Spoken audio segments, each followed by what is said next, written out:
If you should desire some news of me, go ask the little horned toad whose home is in the dust. Artist Maynard Dixon.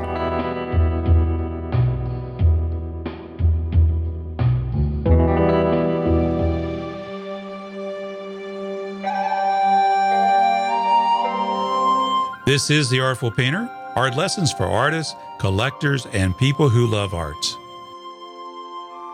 Stephen C. Datz paints the American Western landscape in his own clear voice.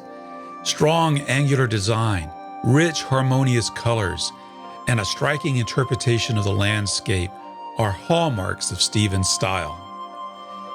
It took hard work and determination on his part to get there.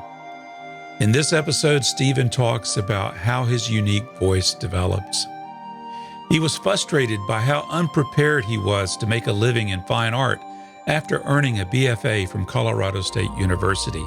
He flailed for a few difficult years as he tried to figure out how to thrive as a fine art painter. Stephen's father kindly encouraged him to take a workshop from artist Skip Whitcomb. It was just what he needed.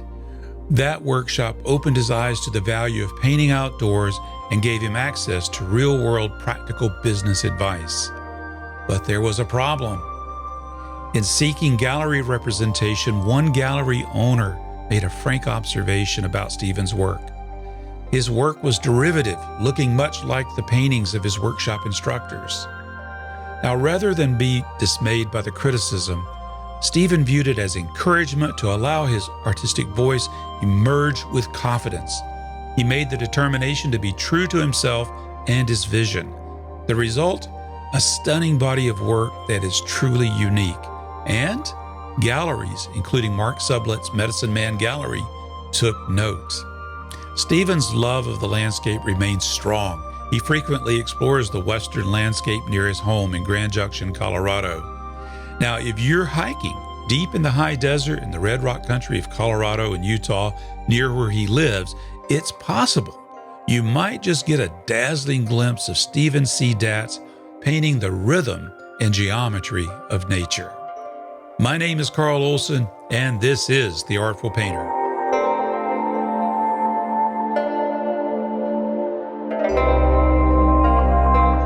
Well, Stephen, I'm really happy to have you here on The Artful Painter. It's a real pleasure. I've been enjoying your art for many years, and so it's a real pleasure to have you here today. Thank you. Pleasure to be here. Yeah. Well, and I really appreciate. I've got to commend you for something which is a rarity in this workaholic world that we live in. Even with a pandemic going on, we're workaholics.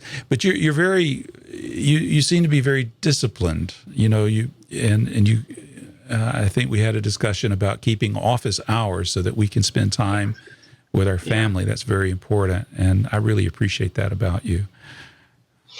Well, I probably sound better at it than I actually am, but you know, my wife and I try to as best as we can, you know, eat together every night and spend some time together every day, and you know, try to get out and do a little hiking or whatnot when we can. You know, when you're running your own life and you don't have somebody with a time clock behind you going, you're late again. You know, if you don't develop some kind of a rhythm or some kind of habits or something, then you just kind of end up responding to things. You know, it's easy to get distracted. Your phone rings or an email comes in or something. And, you know, we live in a world that is just buzzing with the static of distractions. And if you don't protect against that and develop a little bit of a self-discipline, I think of it as kind of a rhythm. You know, the day has a rhythm. I know when my best creative peaks are going to be, and I try to work during those times. And then, you know, the other times you just sort of set things up. I mean, I was thinking about it the other day and I thought, God, yeah, I think people might have a romantic idea about the artist's life, but it's just kind of dull. No, because the same days, you know, it's like day in and day out. It's like out to the studio, in for lunch, out to the studio again, or out in the field or whatever. I'm thinking, gosh, somebody watching a movie of my life would be asleep in like 3 minutes. Well, you hear a lot of this stuff about, follow your bliss and follow your passions and, enjoy everything that you do. And I've always been a kind of a contrarian to that because I feel like even the things that you enjoy, it requires some work and some discipline to get there. Then you enjoy the fruitage of your hand, as it were. I don't know if that makes any sense, but yeah, no, it does. My wife and I were just talking about this yesterday because we're both doing the things in life that we aspired to do. We both set out at a young age to kind of chart our own courses. And, that comes with a lot of sacrifice and a lot of struggle. And so when you finally reach a point where you can, honestly say, I'm earning a living at this, that's great, but it's still a job. It's still work. And there are days when you get out of bed and you just go, I can't stomach another day of this. I find, especially like with really large paintings, I reach a point where I'm just like, I hate this. I should have never started this thing. What am I doing? And your mind is rebelling against, yet another day in front of this canvas. And it won't go away. Once you've started it, there's two ways out: the table saw, or you finish it and sign it and put it in the frame. Yeah. But you really have to accept that you might love your work, but it's still work. And until, I guess in the age of YouTube, there are people that have figured out how to basically just, go hiking or whatever, or go driving and make a living off of ad revenue or whatever. But if you're building something or making something with your hands, or, creating a software or a video or whatever, there's lots of hours that go into it. And it can be challenging. I tell people a good day, a bad day in the studio is better than a good day, laying pipe, but it's still a bad day. You come in at the end of the day just feeling defeated and sort of like, oh God, what have I done? But that's just life, right? I mean, it's not. Yeah. Yeah. And it's like riding the waves. If you're a surfer, you ride the waves. You've got the good ones and the bad ones. You got the troughs and the highs. You just got to ride it, right? Keep on going. Yeah, and you kind of keep going because every once in a while that perfect wave comes along, and then it's like really good. It's like, wow, this is amazing, and you're humming away and enjoying everything, and you're really living in the moment. And those moments are nice to hold on to. And when they're gone, you realize it, and you think, well, I got to get that back. Well, I just had to comment on that because I really felt like I felt a connection with your discipline and your approach there, and I appreciate your candor as well. I hate the tyranny of the clock sometimes, but I got to have, like you said, that rhythm. It starts with a cup of coffee in the morning. Yeah.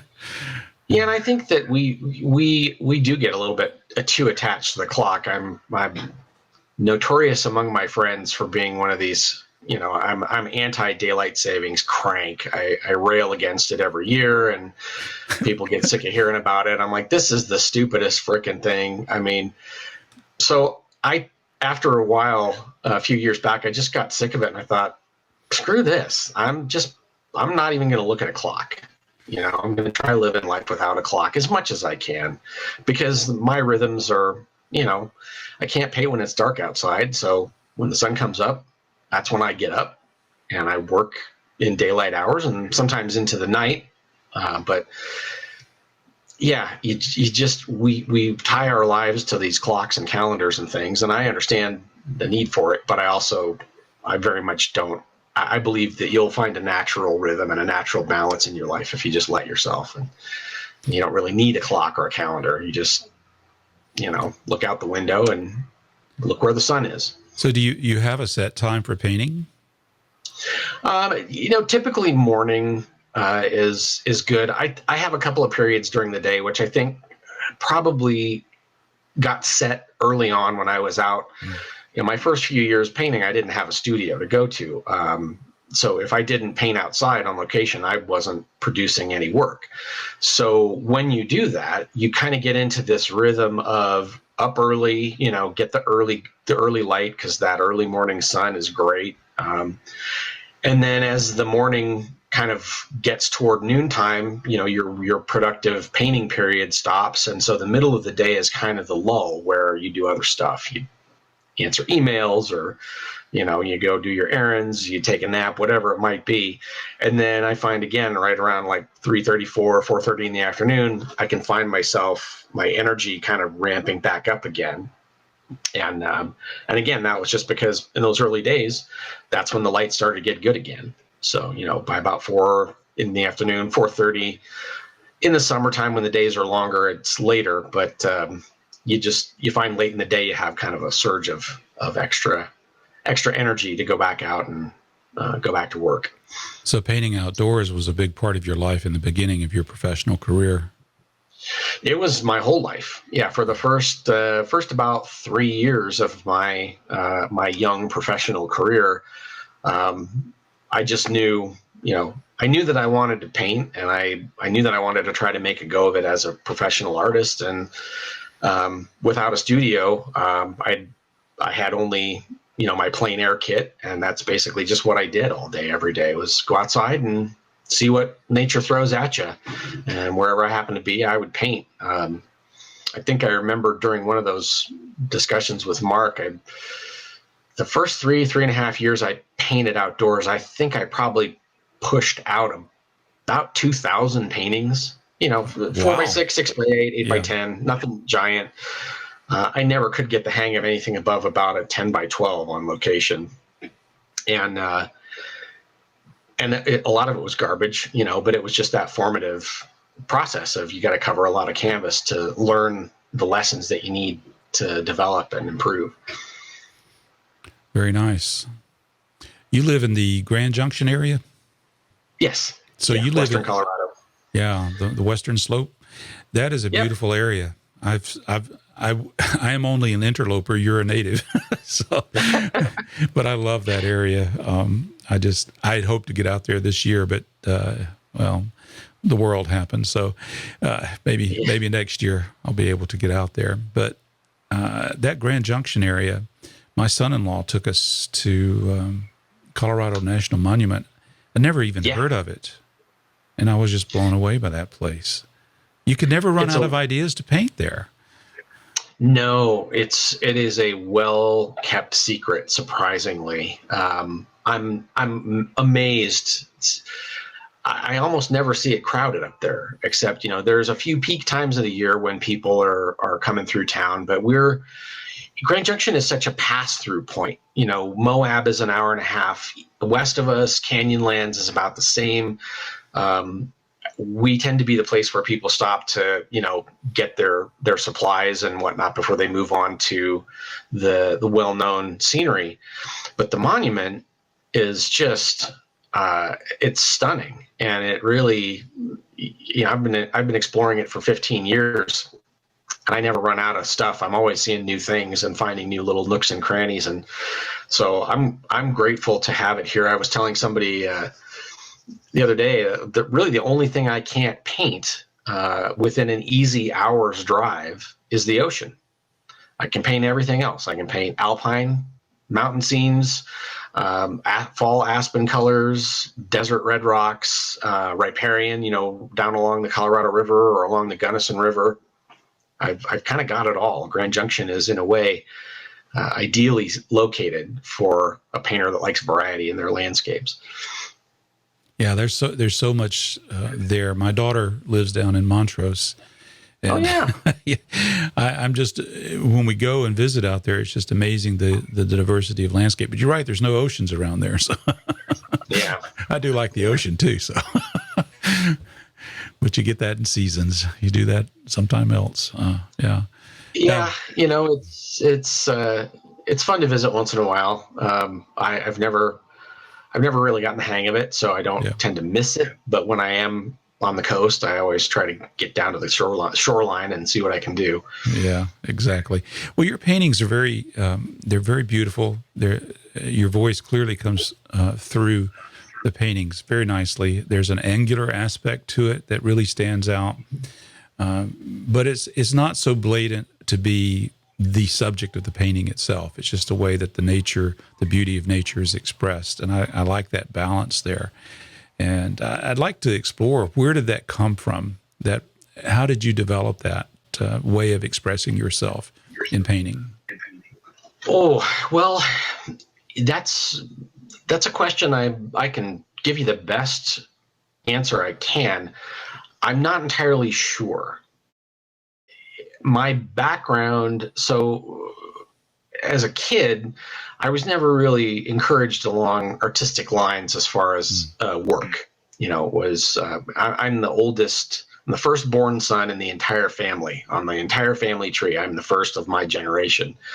And so there's a certain amount of pressure to do the family proud and, go get that degree from MIT or whatever. And that was very much where I lived. So all of my younger life, my academics were always math, chemistry, physics, biology, meteorology. I mean, I was always taking science classes, and I always did really well with geometry. I understood geometry in a way that some of the other stuff didn't make sense to me, but geometry was visual. So it was easy to make a diagram if you needed to visualize something. And as I got older and went to college, I reached a point in my life where I wasn't really interested in continuing on the math or engineering track, and I was at that point in time almost 19, and I thought, well, I'm an adult. I'm gonna do what I want, and so I came back to Colorado from Pittsburgh. My first experience as an undergrad was at Carnegie Mellon University in Pittsburgh as an applied math major. And that was not working out. So I came back to Colorado. I enrolled at Colorado State University as an art major, and very quickly realized that in that environment, the entire academic staff there was pretty much all in on modern, postmodern, the weirder the better was kind of what I used to say about it. And the experimental expressiveness type stuff. Yeah. I mean, so for example, I was required to take 2 years worth of art history class at Colorado State University. When we got to the latter half of the 19th century and the first half of the 20th century, I never once heard the term California Impressionist. Never. I never heard about the Old Lyme art colony.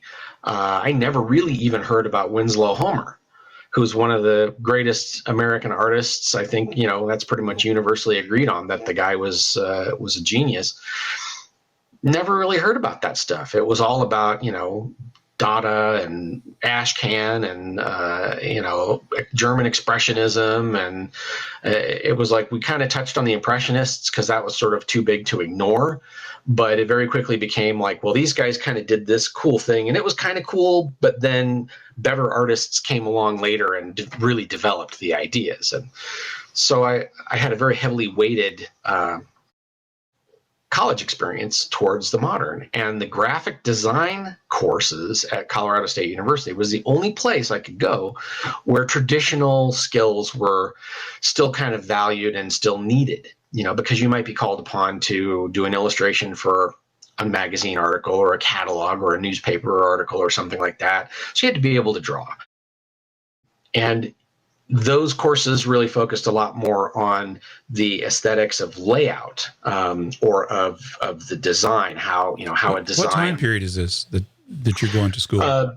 This is late 1980s, early 1990s. Yeah. So the graphic design program, in a way, I find I have a lot there to be thankful for learning, because it really helped my understanding of things like composition. When you're doing a layout for a 6-page magazine spread, you have to think about where are I have these borders. Where is the main element for this page going to need to be? How do I want my reader to flow through the page? I want to make the readability, paramount, but also make it beautiful. this translates right across into laying out a canvas, choosing a composition for a particular subject. So that graphic design education really, I think, was the genesis of how I start to think about landscapes and how I conceptualize things, because it was all very geometric. So you took a really difficult situation and made the best of it. And, I hear a lot of folks who have started, who were illustrators that became fine art artists, and that illustration experience was so beneficial to them. Yeah, and honestly, I one of the things I heard all the way through school was this very, if you could find somebody that would deign to talk traditional art with you, there was an almost universal disdain for illustrators. They weren't really artists. They did work for hire, which somehow made them, I guess, less. I don't know. It always amazed me, because if you look at Lion Decker, or some of the great pinup artists, or guys like the Wyeths, those guys could bring a story to life. They could take a page full of words and turn it into something that could evoke a lot of very powerful emotions.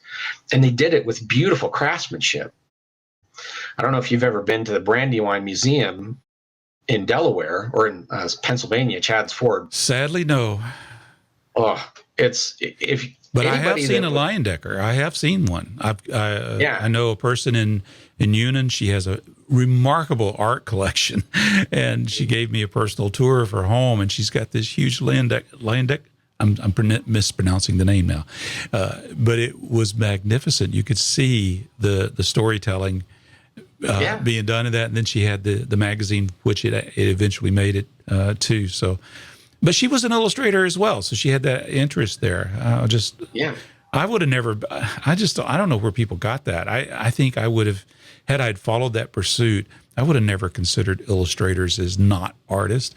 Some of their stuff is just amazing. I love it. Oh yeah, and some of the best artists, some of the people that made their name as a fine artist, got their start as illustrators. That's where they learned their skills. And if you go and look, like, for example, at the Brandywine, they have some of N.C. Wyeth's original book covers. I remember one in particular, which I think was the cover for The Mysterious Island. They have that actual painting there at the gallery. You can go stick your nose up to it, and examine it. And you realize, this guy was a painter. Just from the perspective of the technical craftsmanship that he had, the mastery of color, and the way he put paint on, and the way that he employed values and things like that.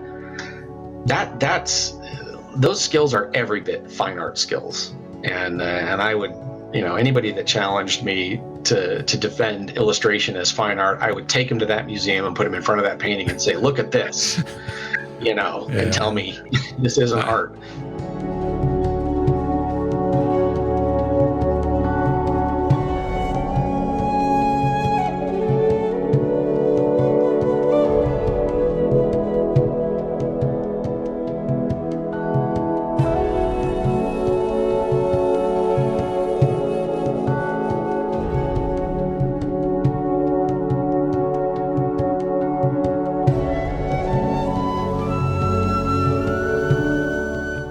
Did you become an illustrator? No, Whoa! You took a different turn then. What happened? Well, so as good as the illustration program was, I found myself, or the design program, I found myself very frustrated, because I graduated in 1992, and I thought, I guess naively, that when you graduated from 2 years of specialization in enough specialization to get your BFA in a certain thing, graphic design, illustration, that you'd have a portfolio you could walk out the door with to go get a job. And that was not the case. I had one of the guys that I worked with there, who was an associate professor. He was a full-time designer. he had his own firm and everything, and he was teaching at the school because his third child was a little bit of a surprise, I guess. So he was like, I need some more money. And, he kind of was willing to bring me in and look over it and have a couple of his associates look over it and tell me what they thought, honestly. And they all said, well, if you walked in here with this portfolio, we wouldn't take you very seriously because you only got 4 finished pieces in here. You've got a lot of stuff that you worked on, but you don't have a lot of published stuff. There's a little bit of some cleanup that needs to happen in your presentation and whatnot. And it just kind of made me mad because I felt like I'd retracked my whole college career. I lost a whole term going up a blind alley. And so I was already into it for an extra year. And, when I was working part-time for the last 2.5 years of my college career. So it's like, I'm going to class, I'm going to my internship, I'm busting my butt. And then I'm spending my evenings, at a grocery store, stocking shelves and taking care of customers at the checkout line. And I thought, this just sucks. I should be able to walk out the door with my degree and my portfolio and go, hire me, give me some, give me a job, give me some money. I want to work. And I couldn't do that. As it happens, I had met the gal that we would eventually become my wife while I was at CSU. And we were set to get married later that summer in 1992. We were moving to Carbondale because that's where her family was, and she wanted to get married up there. And she grew up in Aspen, so the Front Range was not her speed at all. It was like she was there to go to school, and once that was over, she was getting the heck out. And so a week after our wedding, she got a job offer at a big horse ranch up there to be the ranch manager. And she had a degree in equine science. So she was well equipped for it, and the ranch was neighbor to her parents, so they lived like 5 minutes down the road, and so it was an ideal situation for her, and it was ideal for me in the sense that a house came with the job, like we had a place to live on the property, and she got her salary, of course, and so that was sort of a surprise opportunity, which allowed me to say, okay, well, I'm serious about this art thing. I'm gonna give it a try. I'm gonna go for it and see what I can make happen. There's a lot to be said for having a spouse that supports the launch of your career and through the duration of your career. I know I'm very appreciative of my wife. She's been very supportive of what I do. So, yeah, and it wasn't something that I just sort of sprung on her one day. I think, where you get in trouble is you've got a lucrative career or whatever, and all of a sudden you just think, I'm done with this. And you quit your job and you come home and say, honey, I'm going to go be an artist. That's not always a welcome surprise. But I was very forthright about what I wanted to do with my life. And I just said, listen, we're not married yet. You still have time to run. You still have time to get clear. But this is what I'm wanting to do, and this is what I'm interested in doing. And I don't really believe in postponing the things in life that you want to do because they don't guarantee an immediate reward or an immediate paycheck. Sometimes you got to be willing to put in some time. And she was understanding of that. And she was very, I think, supportive in the sense that she felt like I could do it. I just needed a chance. And so I made the most of the time that her job gave me. Eventually that job kind of burned her out, and it was difficult in its own right. So when the time came for us to move on, it was like, well, you do what you got to do. And if I have to go back to work and get a job someplace, I will. But by that point, the painting was starting to happen. Things were starting to happen. And it was like I had gotten enough of a chance to put in the hours to where I knew that if I could just keep going, I had a chance. So you had art school, you studied illustration, you got married, you were out doing plein air painting, you had an interest in science, geometry, but now I'm looking at your paintings today. I mean, the paintings that you did outside, was there, if I were to go back and look at your paintings that you did in the beginning, would I see the genesis of what you have today? I'm not entirely sure. You might see it here and there, but my initial approach to painting was I was working in pastels when I graduated from college. Okay. Mostly because of my experience with oil painting at CSU had been abjectly terrible, and I had sworn I would never use the medium again. It was bad. And pastels I could sort of understand. So my MO was basically to go on these, hiking trips, backpacking trips, take a lot of photos, make some sketches, and then come back and work from those. And it wasn't until I started taking workshops that were specifically about plein air painting that I realized I'm doing it wrong. And so that's once I got set up with some proper plein air equipment and got my feet back into the oil painting realm and, had somebody who knew how to use the stuff show me what to do, then it kind of took off. But I did a post on my Facebook page a couple of months back. This would have been, I think, in June. So June of '95 was my first plein air workshop. And who was that with? That was Skip Whitcomb. Oh my goodness. Yeah. Yes. I know Skip well. Yeah. My dad had known Skip since I was just a wee tiny kid. And he had been to Skip's studio in Denver. And, my dad, for all of his admonitions to, get that good job and get that steady paycheck, he was fascinated with artists. And unbeknownst to me until later in my life, he used to spend a lot of time in Denver, which is where he lived and went to school, with artists. So like, Ned Jacob and Skip, yeah. John Zahorik, and some of these other guys that were in the Denver group. He knew them. He would hang out at their studios and talk to them. And so when he realized I was serious about this art thing, he said, well, listen, you should take this workshop. And at that time there was an Academy of Fine Art in Loveland, Colorado, which is where I'm from. That's my hometown.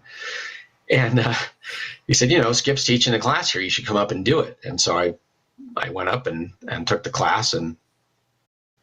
But I posted on that Facebook post the second ever plein air painting that I had done to date in my life, and only about the 10th oil painting I'd ever done in my life.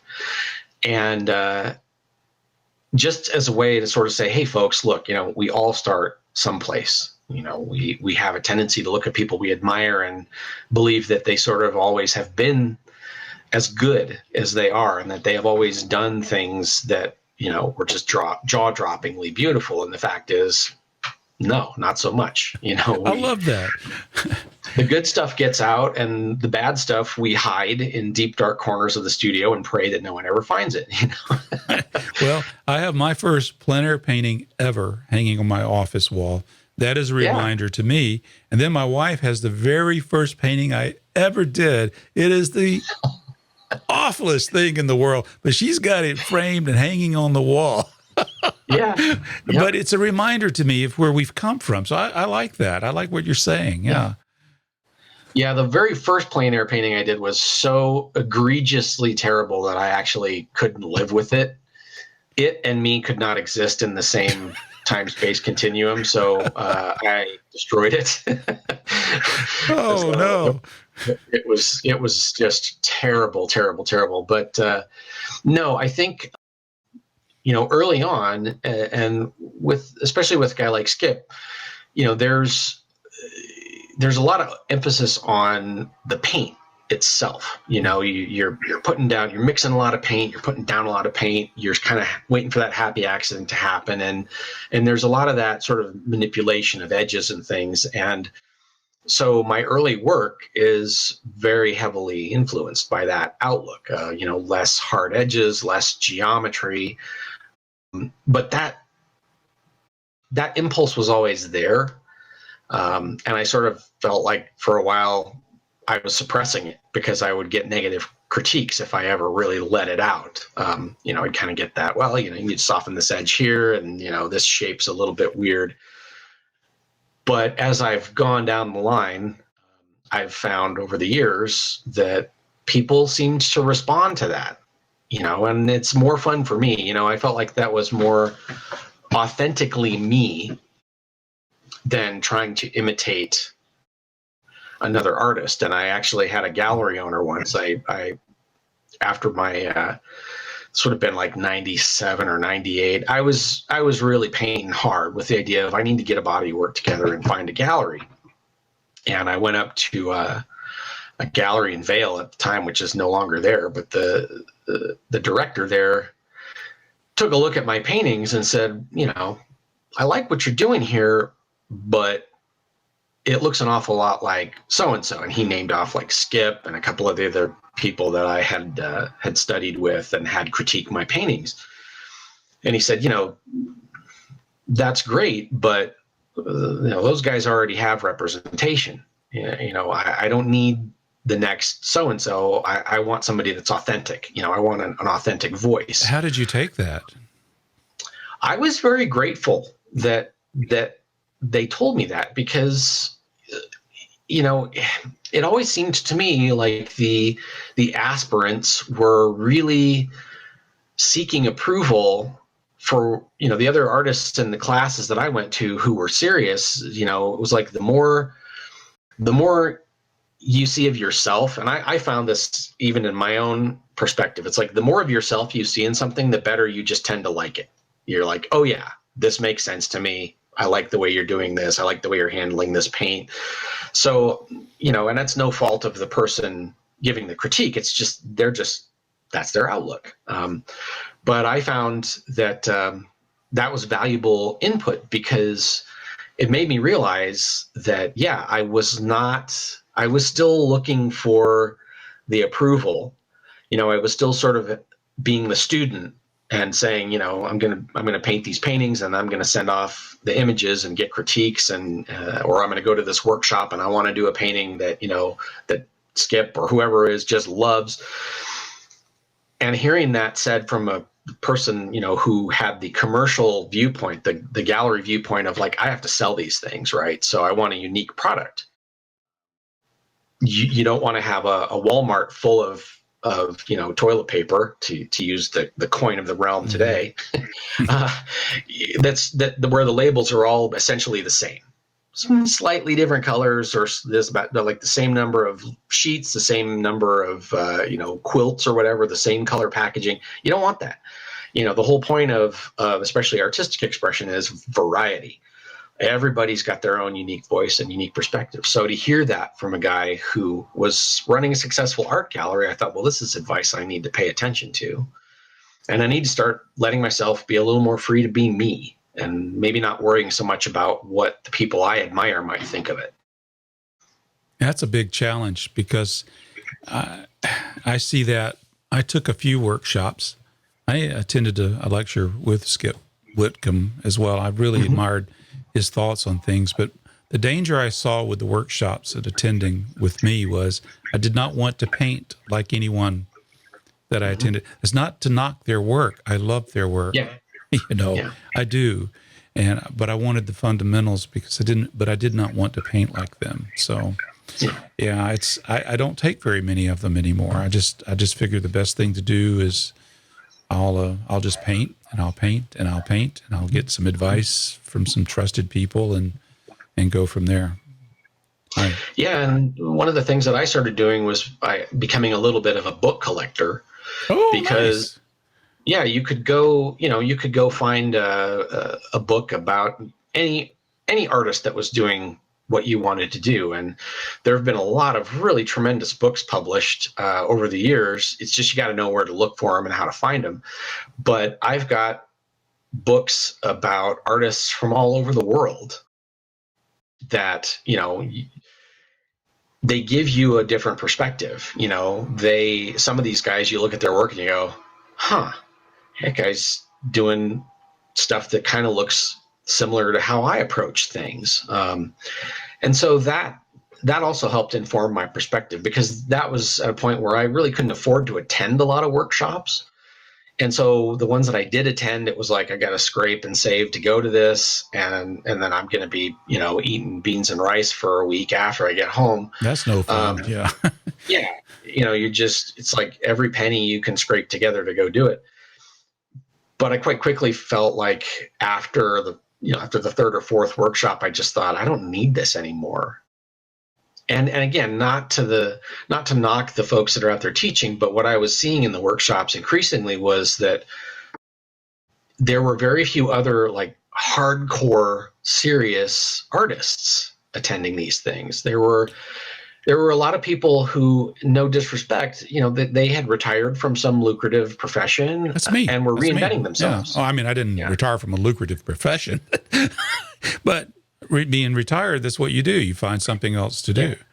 Yeah. I assumed that the people I was with in these workshops were retired from lucrative professions because they were buying the demonstrations. Like, literally, that's true. They would fight over them. Okay, Mike, you got to do another demo because I didn't get my painting yet. That was a shocker too. I did not know that happened. The first work. I mean, I took it from. I took a demo from a workshop from Matt Smith, who I immensely respect. I love his paintings. Again, I don't want to paint like him. I want to paint as good as him, but I don't want to paint like him. Yeah. But I saw this. He had all these paintings laid out. I mean, he must have. I thought they were there primarily to teach, which they were. They were instructive, but most of them disappeared. I said, "Wow." Yeah. So and look, you're right. I wouldn't knock a guy for bringing. I mean, look, this is common practice in workshops now. When you have people that want to buy paintings, it's like, well, why wouldn't you? You're making some money for teaching, but if you can walk away with 10 or 12 sales in your pocket as well. I totally agree. I think it's great. But at the same time, I sort of felt like, well,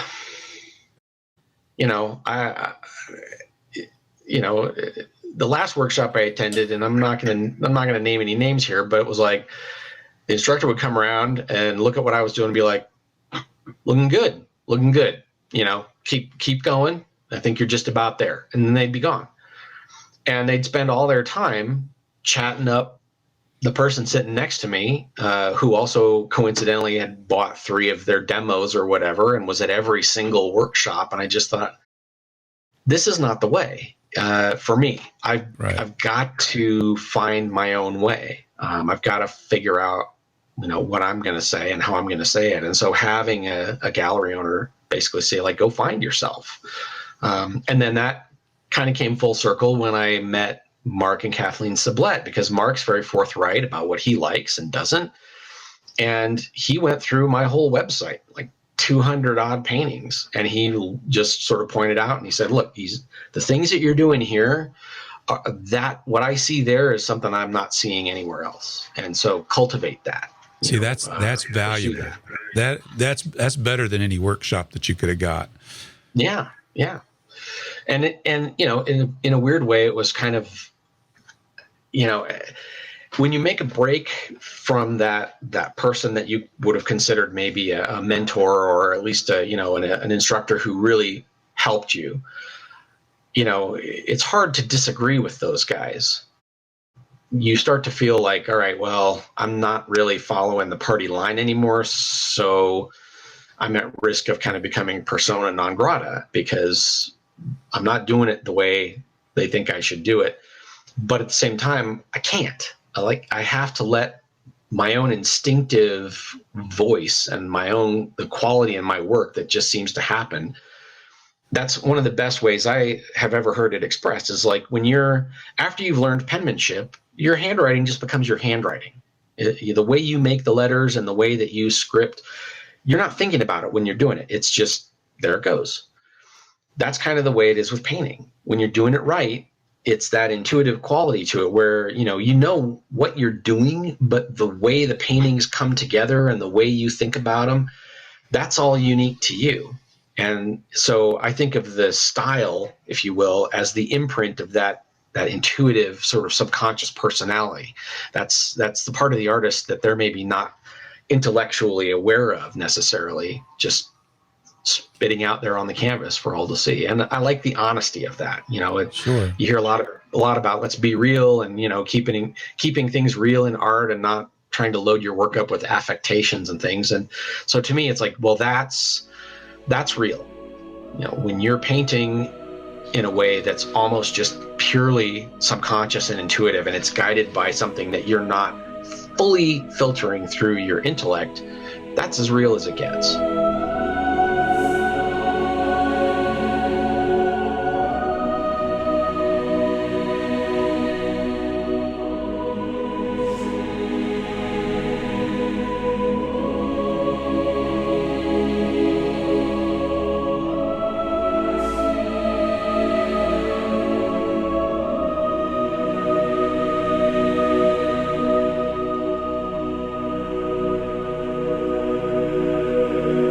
We may not even see that ourselves, So I think it was invaluable that you had someone that would point out and say, "Hey, here's something that's different." I think that was really key, not to correct it, but to focus in on it and say, "Do this more." Yeah, yeah, and so and that's the advice that I give to every artist that I talk to that's aspiring is like, don't. There's an old Zen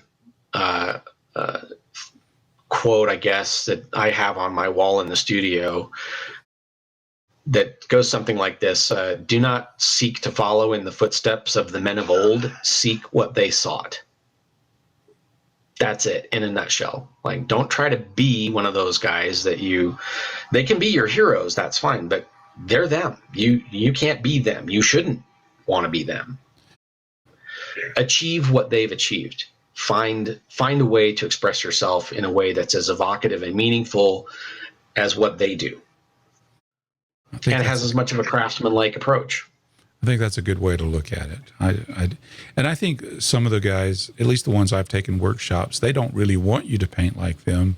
They would like for you to develop your own voice and style using the foundation. So you learn the calligraphy of it, and then it's yours. You make it your own. So.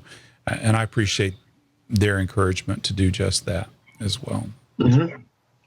Yeah, and I think that's, my impression from my early workshops there in the mid-90s was that the workshop thing was still evolving a little bit. I mean, those guys, they were artists. They weren't necessarily really well-versed in the ins and outs of teaching and all the unforeseen pitfalls that would come along with it. So, I think there was a period of time where there were some sort of prodigal sons and daughters who were compared frequently to the people that had taught them, and they would quite proudly say, I'm definitely a student of so and so.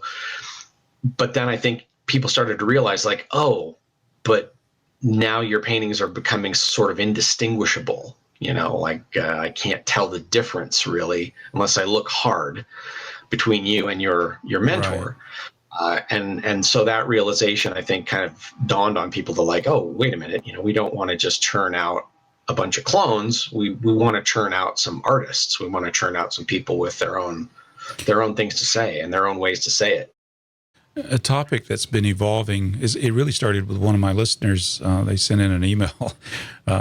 It was in response to Bill Anton, because Bill Anton, he doesn't want to teach workshops. He doesn't think he has anything to teach, which I strongly disagree with. What he's got, and what my listener said was, what he has is the ability to show you how to be a painter. And I thought, this is a unique distinction. And that's what I'm drawn to, are people who are teaching the how. And I think that's what you're doing here. You're teaching us the how by your own experience, how you went through that journey of learning, to really draw out that voice that you had. So, well, and I would have to agree with Bill to a degree. I don't teach either. I don't instruct workshops. I tried that many years ago for a very brief time, and I found I didn't have the patience for it. And the frustration I had was I'd start seeing the same people coming back again and again as though they'd never been before. Like, they weren't coming back and showing me new and improved paintings and saying, yeah, I worked on this hard and, I think I've come a long way. I was telling them the same things over and over again. and they were keep making the same mistake. So the day that sort of tore it for me, where I thought I could be painting my own picture right now, There you go. right? I'm missing out on this amazing light, and I happen to be in Colorado National Monument. It's a beautiful evening light up there. And I'm like drooling, I'm inwardly just like, oh God, I'm missing this. Like, like I need to be painting this. And instead I've got this group of students, and there was a gal there who'd been in a couple of previous classes. And so I came by her painting, and it was the best block in I'd ever seen her do. I mean, it was fantastic, nice and simple. And she had a tendency to kind of overwork things a little bit. And I told her, I'd like, just stop. Don't even touch this again. Just stop right now and put this canvas away. Don't touch it, because right now it's perfect. And this is a milestone for you. So keep it. And when you're having those days of struggle, pull this thing out and remind yourself, like, this is what it looks like when you do it right. And wow, I'm capable of this. Yeah. And she was really flattered and happy. And I said, I'm serious. Like, stop. Don't touch it. Don't put another brushstroke on there. And there's a but to this, isn't there? Yeah. No. Okay. I'll stop. And I said, okay, I've got to, with the lights going, I got to get through 3 more students before we get to that point where we have to pack it up, but don't touch it. So I came back around after I had finished up with the last few students, and the sun was just starting to go below the horizon. There was enough light for me to sort of see what was going on. She'd finished it. I said, why did you do that? Like, I said, look, I'm not even sure what to say here, because the only critique I can give you is to tell you that you've made the same mistake that I've counseled you against for weeks over the last couple of years. You've gone too far.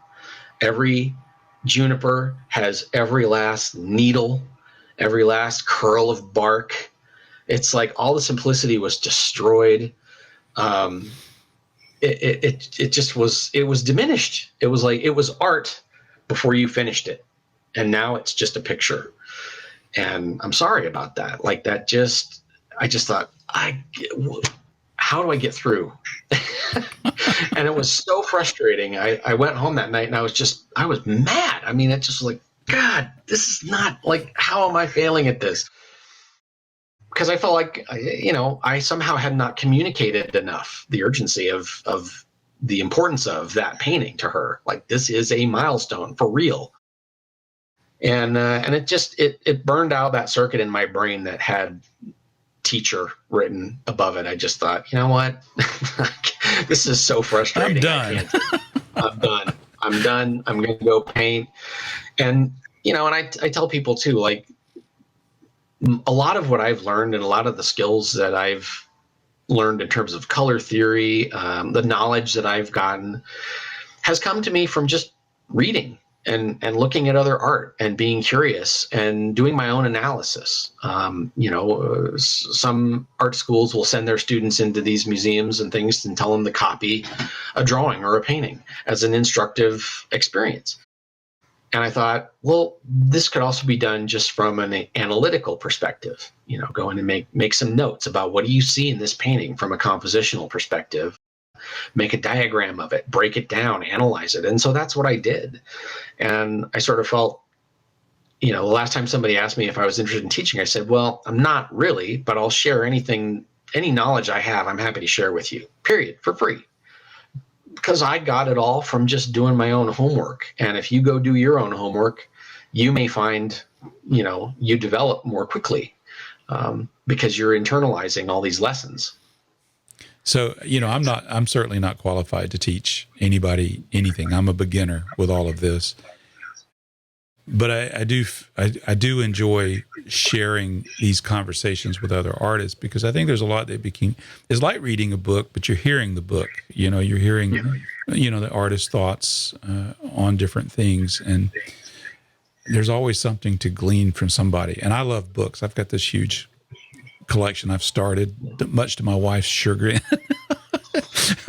I said, honey, if I die, just make sure you eBay some of those books. Check the the price.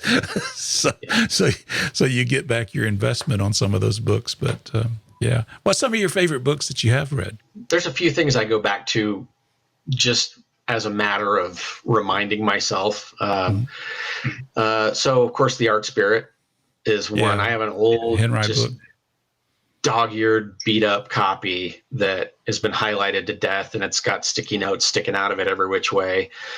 That's something that I sometimes will just go pick up. On a given day, I'll feel like I need to go look at Henry again. I'll just pick it up and let it open to whatever page and figure, okay, there's something here that I need to remember. The Elements of Color, it's still being published as far as I know. That's really where all of my color theory ideas came from. It's a book about optical color and the behavior of optical color, but it talks about how we perceive color and how our eyes and our brains crave contrast, and they will produce colors in certain situations that aren't necessarily native to whatever the surface is that you're looking at. One of the great things in that book, and you may have seen this at some point, there's an old visual gag where you'll see a picture of a backwards or like it's a Stars and Stripes, a U.S. flag that is like green and black and orange. Yeah, okay? I've seen that. And you stare at the dot in the center of that thing. You stare at it for 30 seconds and you close your eyes and you see the Stars and Stripes. That's actually something that happens in here, in the eyes and in the brain, that is a kind of contrast. And understanding that is like, oh, yeah. Right. It sort of opens the door. It's like, oh, so that's what the Impressionists were doing. Like, they had a reason. There was science behind it. And that's one of the things that I really liked about that book, was it opened this whole world of scientific color theory into my brain. And so I use that every single time I paint. Do you remember the author of that book? The author is Johan Itten, Itten. Yeah, it's not great reading. It's very technical. It has lots of images in it. So you visually get to see the things that he's talking about, and that makes it powerful. My dad had that book on his bookshelf, and I think I must have seen it for the first time when I was 4 years old, and it stuck with me. Like, that was one of my favorite books as a kid because I just loved looking at the colors. It was just amazing. So other books, let's see. I don't have a whole lot of art instruction books. I have a lot of artist books, like monographs, things like that. Yeah. I would be hard pressed to name a favorite. There's just so many, and there's so many that I love for reasons that have nothing to do with how I paint. I've got a great one called Unknown Terrain, which is the landscape sketches of Andrew Wyeth. There was a great show. Yeah. I think it came out in conjunction with a show. Then there's another one of his that's called Mystery and Magic. That's just, again, it's kind of his sort of, it's like the weird paintings, the jack-o'-lanterns and the sort of the strange perspectives and things. And of course, there's a great biography of N.C. Wyeth, and I can't remember off the top of my head who wrote it, but I would recommend reading that to anybody that's interested in painting or art in general, and especially to artists, because it's very detailed. It talks a lot about his life and what he thought about his work and what he was doing. And, funnily enough, he never considered himself to be an artist. He always felt like he was an illustrator, and that just never satisfied him, and he tried a couple of times to quit and dedicate himself to fine art, and his fine art nobody liked it. It wasn't very good. Not from a technical standpoint, but just from the point of view of like, this is compelling or not, So yeah, the Wyeth family, my mom's family grew up They came up in the world in the Wilmington, Delaware area, and Hockessin, Delaware specifically, which is just a stone's throw from Chadds Ford. So there's a connection there from family, just kind of, people having known members of the Wyeth family. My mom told me at one point she and Jamie Wyeth went to the same school. Yeah. So, and I'm trying to think, there's a great one, Nikolai Timkov. It's a Russian impressionist. Timkov. That's the last name. I haven't heard of him. So this book is actually in Russian. And I have a friend that's Russian. She can interpret it for us. Oh, there you go. Yeah, it's called Academica, and it's the Russian spelling. So it's like Akademicha, something like that, or Chka. And it's, the best I can tell, it's it's a thicker book, and it's a life, what would you call it? A monograph, I guess. Talks about his life, talks about the Russian Academica, the academic Dachau, I think they called it, something like that, where they would go. This is where artists went to live and train and be together. And they were all in service of, that ideal communist utopia. Their job was to paint images that glorified the communist revolution and the people, the farmers, the people out in the virgin lands. But it's just fascinating because there's so much of his own personal stuff in there that he did, these plein air paintings. And it's the brushwork's very bold and brash and just sort of like, looks like a guy painting like there's hornets buzzing around his head, but it's fantastic in terms of the colors and whatnot. He's just a tremendous painter. I don't understand a word of the book, but he's a tremendous painter. Привет, спасибо. Yeah. Добрый день. Exactly. That's all I know. Yeah, I can find 3 words that I understand. Oh, man. Well, the only other thing I didn't mention, of course, is Maynard Dixon. I have several Maynard Dixon volumes, and those are near and dear to my heart. So, as far as books for my collection that are dog-eared and worn and whatnot, Dixon books for sure. Would you and consider, even more so once I got involved with Mark Sublette, because he's such an expert on Dixon. It's just man's a fascinating guy, and his art is one of a kind. Would you consider him an influence in what you do? It's funny. I don't quite know how to answer that question, because it's kind of a touchy question sometimes. I know, but well, it's not so much that I would say, I don't want to cite any influences. I mean, we are all sort of products, where we are amalgams of the things that have influenced us, synthesized through us into something unique and personal. But I never looked at a lot of Dixon's work until I was, well into my career, and, was interested in what art was out there that was specifically about the desert Southwest.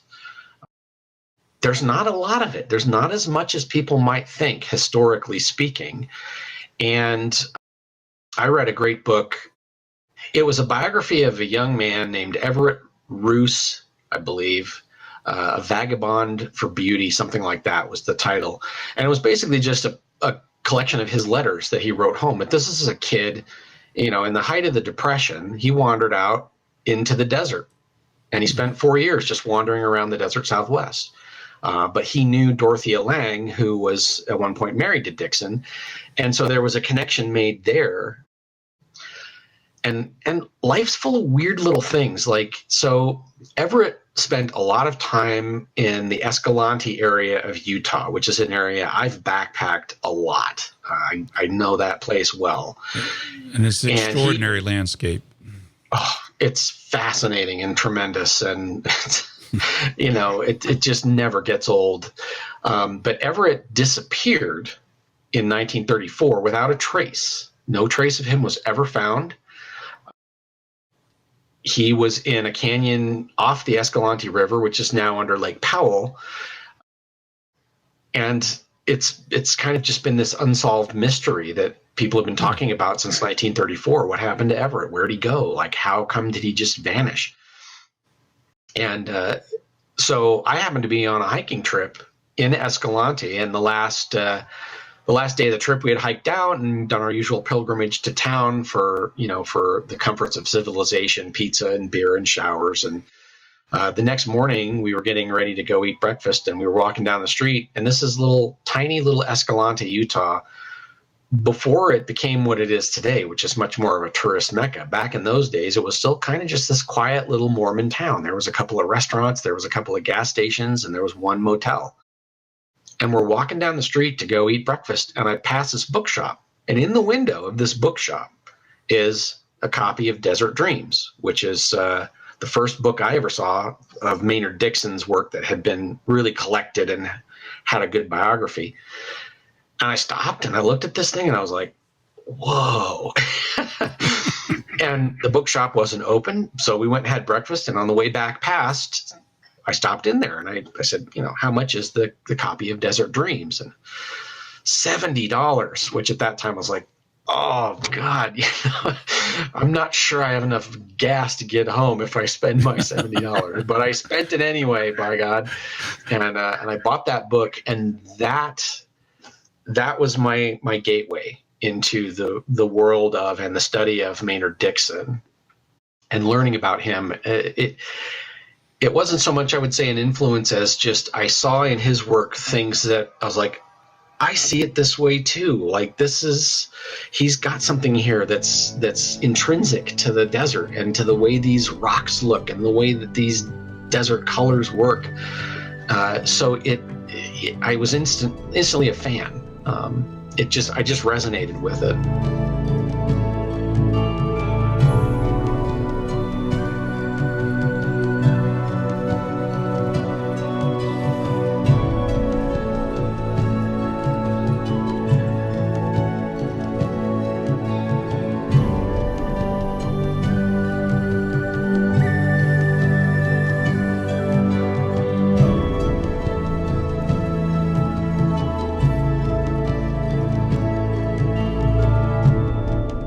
Another artist I think of when I see your work is Ed Mill. I mean, I guess the similarity is the angularness. Of course, it's expressed very, very differently. Ed's funny. Ed has. I've long admired Ed's work. Yeah. Although there was a period of time where I was sort of afraid to admit that because, again, in the fine art crowd, it's like, guy's he's a sellout or whatever. But I've always looked at it and thought, here's another guy who kind of gets it. Okay, he gets the desert, like his style or not. He gets how light and color works in the desert, and he gets the feeling of it, the space of it, the scale of it. And so when I started showing at Medicine Man in Tucson, I got to meet Ed. I was down there for a show, and it was one of those, oh God, I'm about to meet one of my heroes. Like, what is this going to mean? And it was funny because we had a good chat, and I just said, I practically lust after the simplicity that you get in your work. Like, it's just so simple, so elegant. And I'm still very much kind of stuck in painter mode where it's like I'm using juxtaposing different brushstrokes of slightly different temperatures or colors or whatever to try to get some vibrancy. And I just feel like, God, if I could just let that go. And he goes, well, it's interesting because when I first saw your work, I thought, man, I wish I could paint like that. That's amazing. Like, look at all these little bits in here that I didn't see. And he said, I've spent some time in front of your paintings, and I really admire the way that you paint these pictures. It's just really interesting to me. And I was like, wow. No way. Really? So it turns out there's kind of a little cross current there of both of us kind of looking at each other and going, let me record that real quick. I wish I could do that. Yeah, so that had to be a wonderful experience to be able to talk to him and hear him express that appreciation for your painting like that. That's amazing. Yeah. Yeah, we talked about some of the other art in the gallery, and he gave me his thoughts and opinions, and it just really, it's interesting to hear somebody, we look at these books and we think to ourselves, God, I wish I could talk to Henry, or I wish I could talk to Hawthorne or whoever, Dixon, Wyeth. And so here's a contemporary who's, I can still talk to, is still a living, breathing guy, and I can ask him questions and he can ask me questions. And that was just a fantastic reminder that, again, the things that we admire, I think we tend to place on a pedestal. Maybe we have a little, a glass case with some doors that we close on them, and they're sort of sacrosanct, and we forget that, these guys, they're all just people. Wyeth was just a person, his son's person, daughter person, we're all just people with these unique experiences. And I don't think we often realize how much people that we look up to might look at what we do and see things to admire as well, or see things that they go, gosh, I wish I could do that. That's fantastic. And I think one of the harder things to do as an artist is to realize that to develop on your own, you have to kind of reach that point where you can look at a Matt Smith or a Skip or an Ed Miller or whatever and just love it for how it was done, the way it was done, but not feel the need to try to emulate it, not feel the need to try to walk in their footsteps, as it were. Early in our conversation, you mentioned painting large, and I've noticed that many of your paintings have huge dimensions. You paint small, but you also paint large, and I'm wondering, how do you convey that? What's that experience like? I like to paint. I like the idea of painting large, but sometimes it can be a slog to get through a large painting. I just wanted to get your thoughts on painting large. Well, it is a process that I definitely would describe my relationship with it as love-hate. In a conversation last year at my last show at Medicine Man, and somebody was asking me this question, like, so you do these little studies and then you do these big paintings, like, how do you translate that? What's it like? And I said, well, the first 10% is just a riot. It's a ton of fun. You can see the potential there. You're getting fired up about the idea. You're getting excited about the juices are flowing. The next 80% sucks. It just sucks. There's just no way. It's a slog. It's labor because you have a lot of canvas to cover. And there are areas in the small canvas that might just be a brush stroke that suddenly require a lot more resolution to get resolved.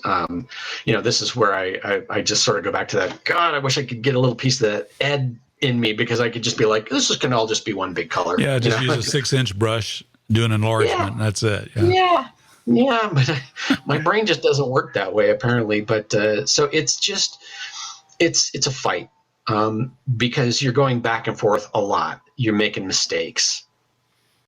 It's like I've watched a couple of documentaries about mountaineers who have climbed new peaks, things that have never been ascended before.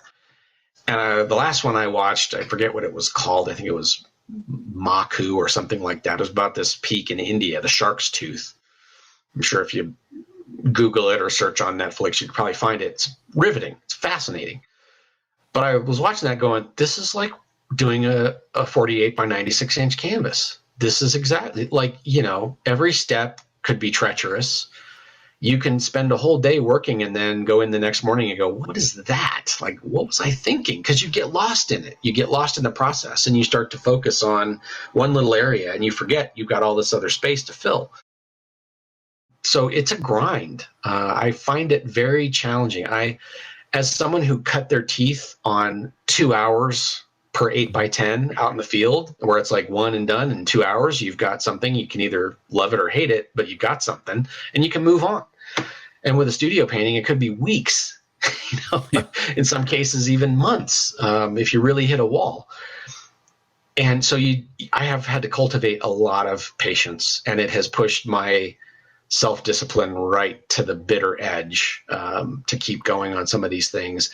But then you reach a point in that last 10 to 15% of it where if you've successfully navigated all the pitfalls and resolved all the problems, you start to see it again as a whole thing, as this idea. And then all of a sudden, it's like the little field study sort of pales by comparison because there's so much more in this giant painting just from the scale of it, not to mention all of the opportunities to work with more subtle colors and things like that. So it's very challenging. I sweat every single one of them. People don't believe me when I say that, but I'm terrified. Starting a new canvas is an exciting and terrifying proposition. Yeah. And it's not just a matter of simple enlargement because it's almost like you're having to invent detail to fill in those spaces if that's what your intent is to do. So yeah, I can appreciate that. But there's nothing like looking at a large painting though. It's just, it's eye candy. It's really eye candy when you see something that's large. I remember the first time I saw Thomas Moran hanging at the Capitol. It's just it knocks your socks off to see something that large.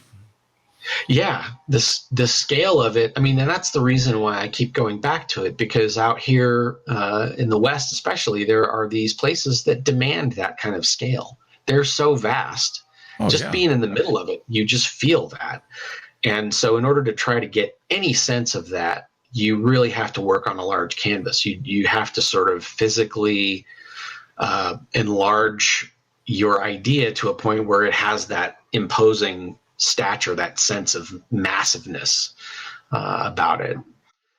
So, I'll be painting big paintings till the day I die. But I was telling Mark last year, so, if I'm honest, the fun really is still just going out wandering around and knocking out a little 6x8 study. Sure. That's just pure fun painting. It's the least like work.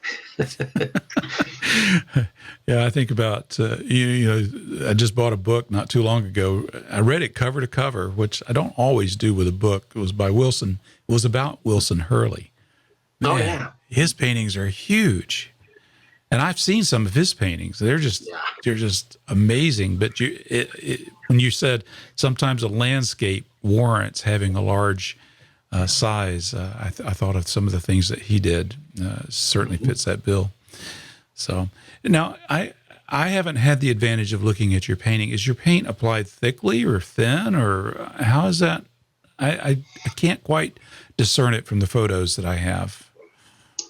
It's fair to say that the textures vary somewhat. Mm-hmm. It tends to be more thick than thin. Okay. That was one of the things about like Ed's paintings that I looked at when I finally got to see those in person. It's like the paint really isn't thick at all. There's very little, thin, if any, impasto.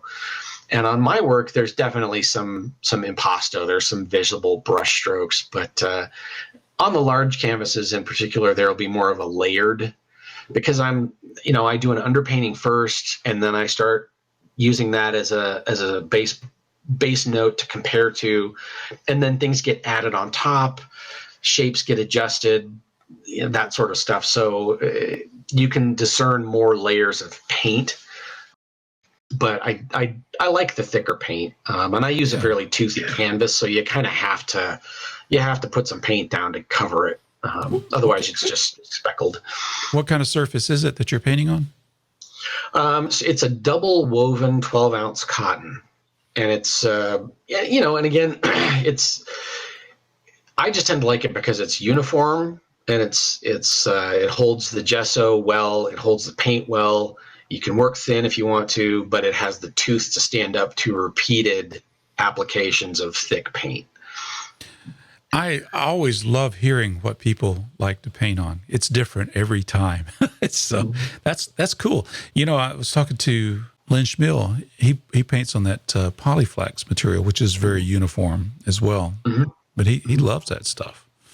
Yeah. And I've never tried it. I'd like to give it a go. I've been painting on cotton because it's what's readily available, but it seems like everybody that I've learned from and a lot of people are selling they're using linen, and I'm not convinced that that's the surface for me, So Yeah, here's the thing about linen. So, because I've had this debate, cotton, when you're first starting out, I mean, when I was just at the outset of my career, I was buying quart cans of color from Daniel Smith.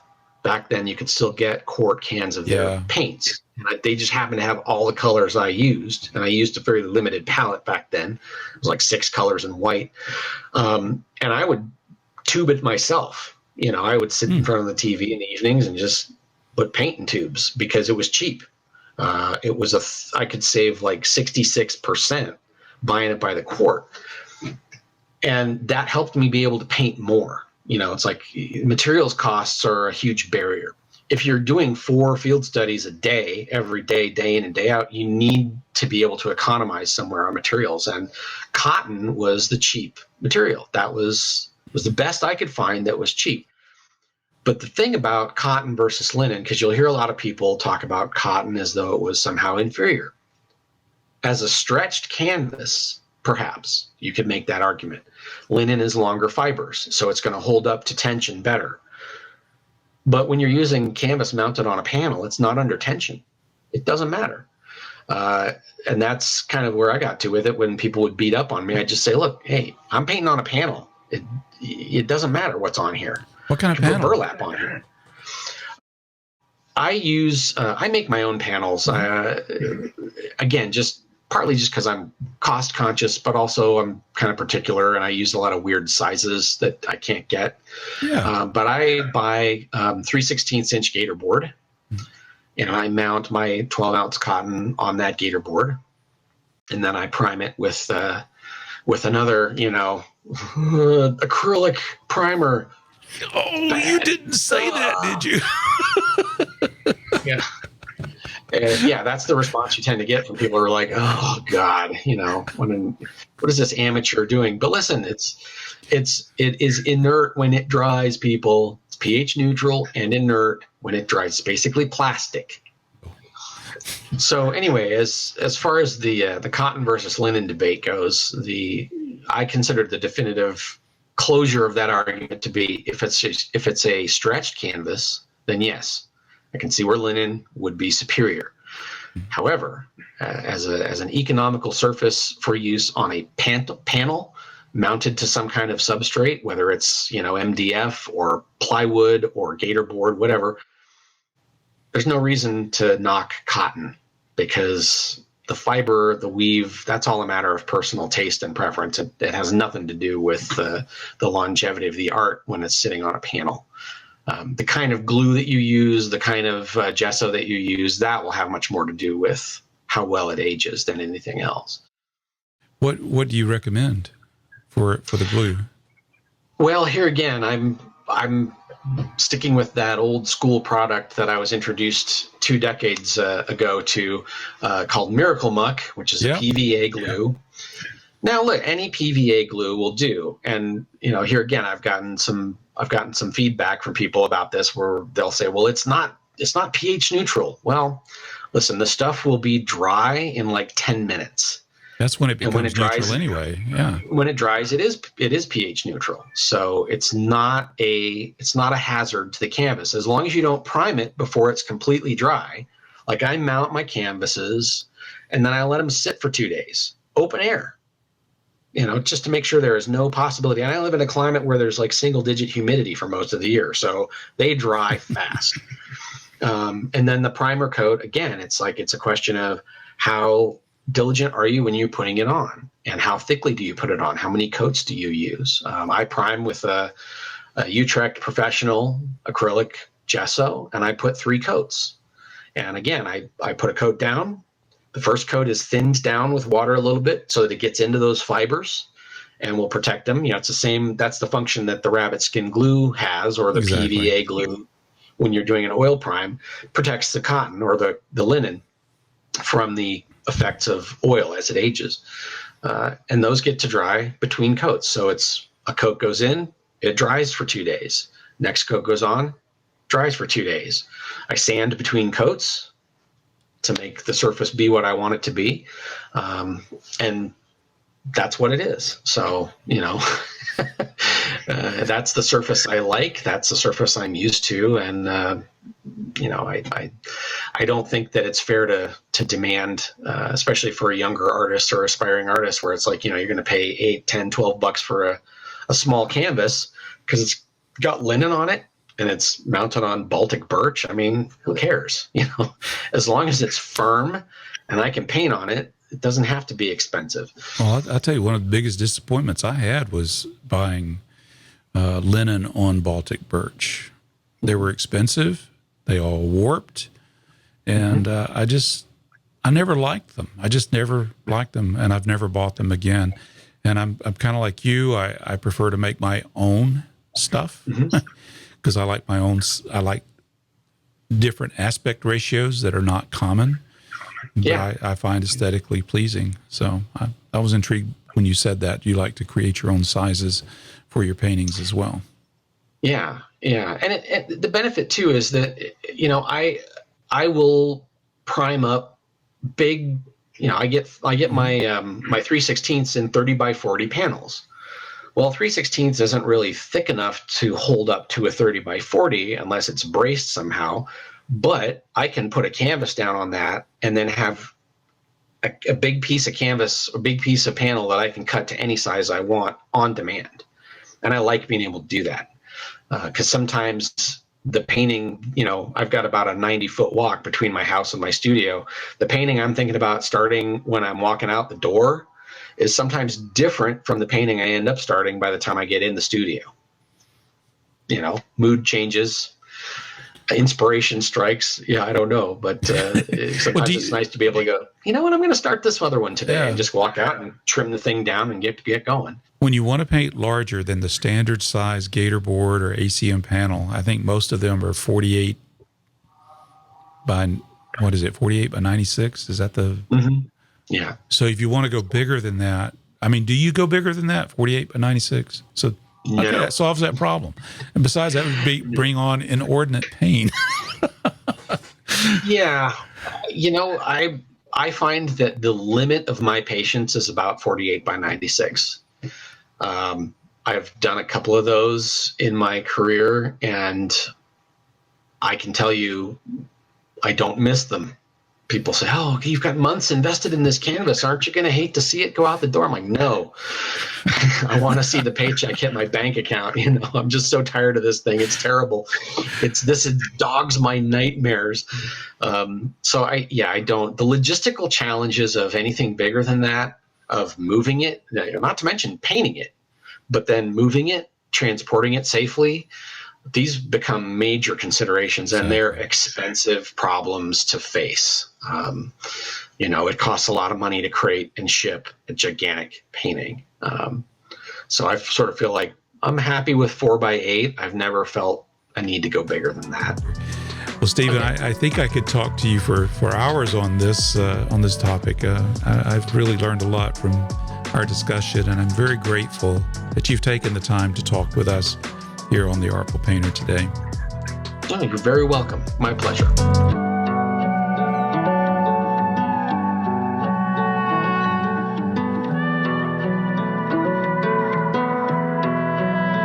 I am truly grateful to Stephen for taking the time to talk with me on The Artful Painter. I hope you enjoyed this conversation. I personally found it inspiring. I really enjoyed the topics regarding the development of voice, not being derivative of workshop instructors, and so much more. Now, the books that he mentioned, I think I have links for most of them in the description for this video, the video portion. If you're watching this as a video, it's in the video description on YouTube. If you're listening to this podcast as an audio podcast, you will find the links in the blog post on my website at carlolson.tv, and then click on the thumbnail for this episode featuring Stephen Datz. I'd like to share some feedback that I have received recently about The Artful Painter. This comes from Elaine. She says, "Hello, Carl. Love The Artful Painter. Your conversations are informative, thought-provoking, and authentic, not staged interviews. I am a pastel artist and thought you might consider adding some pastel artists to your podcast, as pastels have become an important medium in today's art world. There are many national and internationally recognized pastel artists.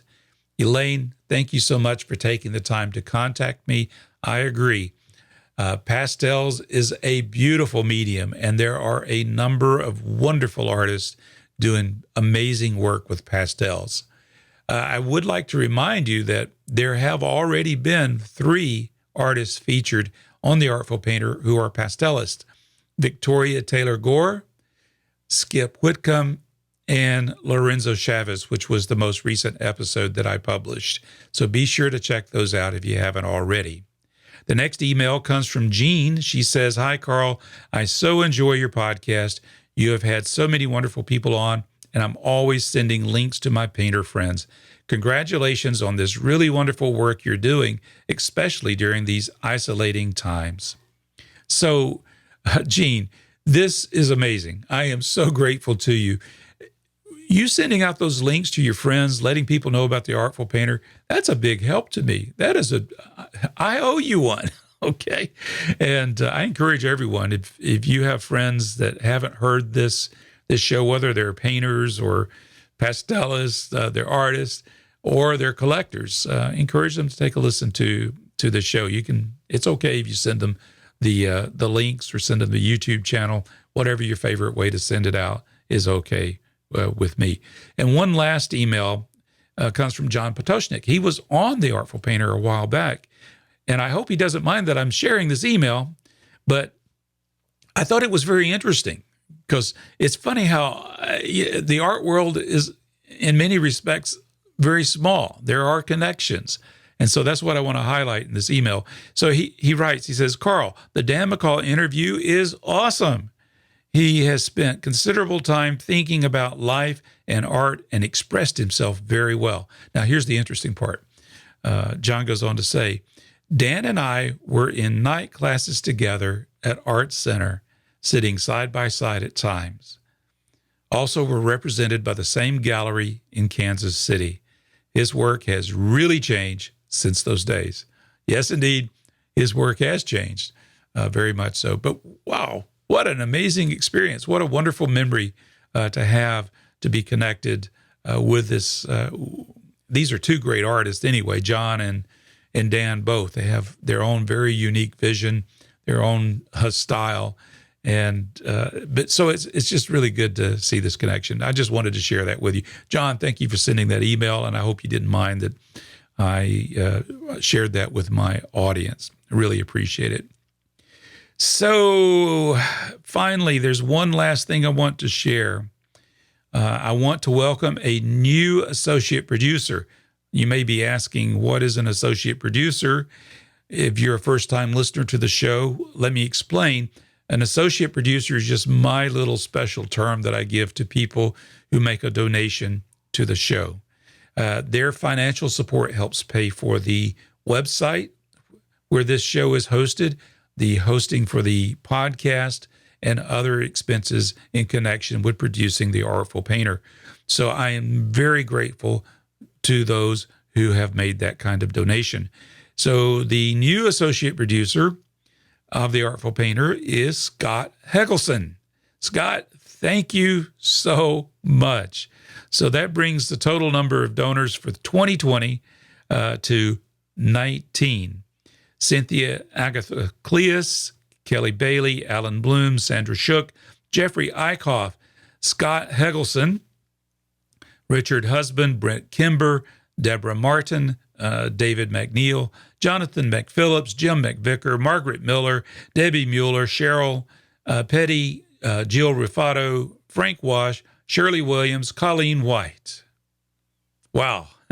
Thank you, each and every one. Really appreciate it. Your contributions have made a difference this year in producing The Artful Painter. And I might mention that some of the contributors have done more than just one contribution. Some do it on a recurring basis, and I'm very grateful to them for doing that. But whatever you can do, that's okay. It's very much appreciated. I'm hoping to simplify the way you make contributions or donations to The Artful Painter. I'm hoping to set up a means of make it easier to do recurring donations if you prefer that method. But again, there's no obligation in any shape or form for that. Anything you do is very much appreciated. So thank you very, very much. I also want to mention that I have put up on my website 45 6-inch by 12-inch sketchbooks. They're available in tan craft paper cover stock. That's the same cover stock that you might see at some of Scott Christensen's workshops. He made that popular. I think there's some other artists that have done that too as well, using the craft paper for sketching. I also have it in watercolor paper. So Fabriano 140 pound, cold press, hot press, and either traditional white or extra white. Any of those, you can choose your own paper for each of those sketchbooks. So they're all available right now at carlolson.tv/sketchbook. This brings us to the end of another edition of The Artful Painter. It's been a real pleasure being with you today. I would like to leave you with a closing thought. It's a bit of cowboy wisdom that I heard one time. It goes like this: when you lose, don't lose the lesson. So keep painting. We may fail many times. We will fail many times, but we will learn from those paintings. So thank you for listening. I'll see you in the next edition of The Artful Painter.